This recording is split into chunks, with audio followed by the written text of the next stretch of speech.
Dawson Rider Wiki. Hey YouTube, Dawson Rider here. Welcome to my review for Mashin Sentai Kiramager episode 32. So this is one of my favorite types of Kiramager episodes where you think it's one thing and it ends up being another. Because it kind of started out and it seemed like it was just going to kind of be a fun, charming filler, kind of like last week. Because you have Sayo going on this date with this guy, and all the Kiramagers are gossiping about it and gossiping about him and like what the relationship's gonna mean for the Kiramagers. And then they have like a riddle monster of the week who puts this like spell on them that they can't attack unless they solve the riddle.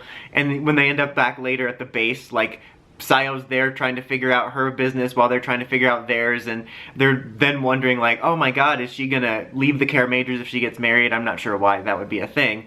But anyway, like it's just kind of fun, charming moments. Like, I really love the Kiramager cast, and like I can feel their chemistry and their bond, and there was just like fun little moments and funny moments of them, you know, following Sayo's date and trying to figure out the riddle, and then both of them happening together. And so I thought that was going to be the episode, and you know, I was fine with it. Like I said in last week's, you know, Kiramager's been so good that even their more useless filler episodes have been entertaining, and that's what I thought we were going to get.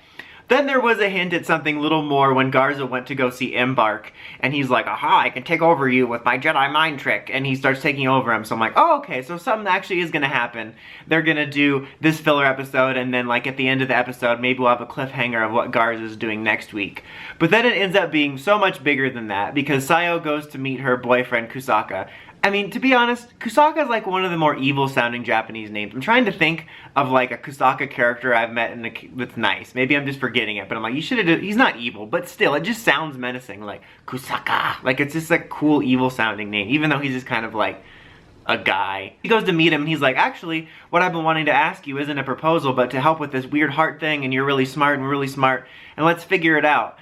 And then it turns out that it's actually like a Udon bomb seed thing that the evil villainous lady whose name I'm forgetting, I'm gonna call her Margaret, that Margaret is working on, and basically she got him under her thumb because she's like, my name's Margaret, bench. Basically he's like, well, the Udon Empire is too powerful, we have to submit to them. So I just decided to make a deal with them. For whatever reason, it reminded me of the motivations of, was it Strike? Oja's counterpart in Ryuki, or in Dragon Knight, where he's like, oh yeah, we're totally gonna lose, so I'm just gonna pick the winning side. And that's basically what it was. He thought they were the winning side, so he picked them. So Sayo then defends him because she's like, oh, you fool, you thought I would actually spare you, and she goes to attack him, and Sayo stops it.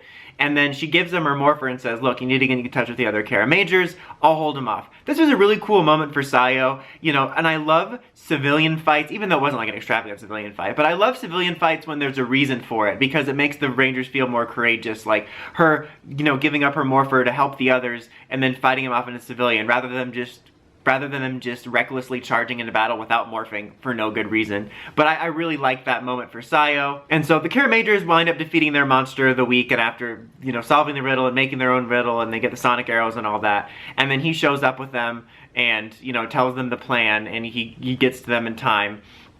And then Garza's plans sort of come to fruition at the end, where he actually goes to go see Ordain.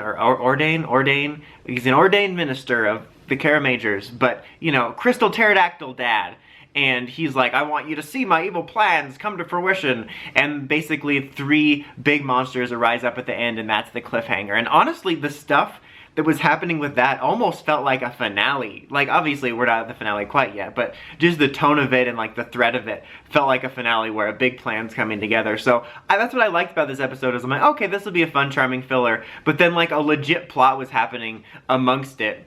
And that was basically half the episode, and that was really cool. And like I said, it was a good moment for Sayo, good heroic moment. You know, before we got to the serious stuff, the chemistry and the fun between the cast was great.